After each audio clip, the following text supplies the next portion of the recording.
Draft report on UFOs. The Pentagon's expert warning about a possible mothership coming close to Earth. Stay with us. That Chinese balloon that floated across the continental U.S. got a lot of attention, and somehow it eclipsed other, weirder, unidentified flying objects. But these things that you've seen, and in fact, I should let everybody know, you saw them a lot. This wasn't just a one-off once in 2015. You saw UFOs often, and these things, correct me if I'm wrong, they do things. They have sort of technology that you all couldn't identify. It's not that we were just seeing them out there and somewhat identifying something in the distance. We're using a multitude of sensors on our aircraft, and what we're experiencing are things that we're really not sure what they are at the end of the day.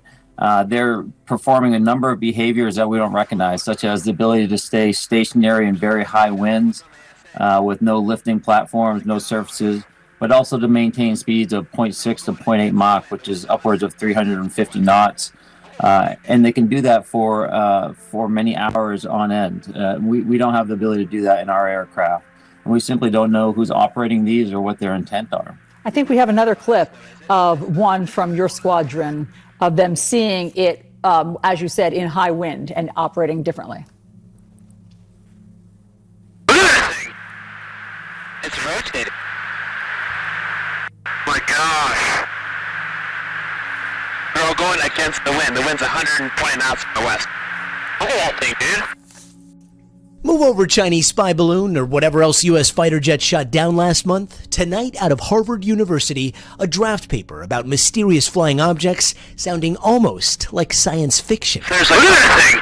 I think it's very likely that we are not the most intelligent civilization that ever existed. Renowned Harvard astronomer Avi Loeb teaming up with the new head of the Pentagon's UFO office, dubbed the All-Domain Anomaly Resolution Office. Together, they say that interstellar objects detected in space could be signs of extraterrestrial life, and that current sky mapping technology, like the James Webb Space Telescope, could miss such objects. It could have been a mother ship that released some probes in the habitable region around the sun. If we have a visitor to our backyard, we should observe it at first. One longtime intelligence official has seen more of the Pentagon files than anyone.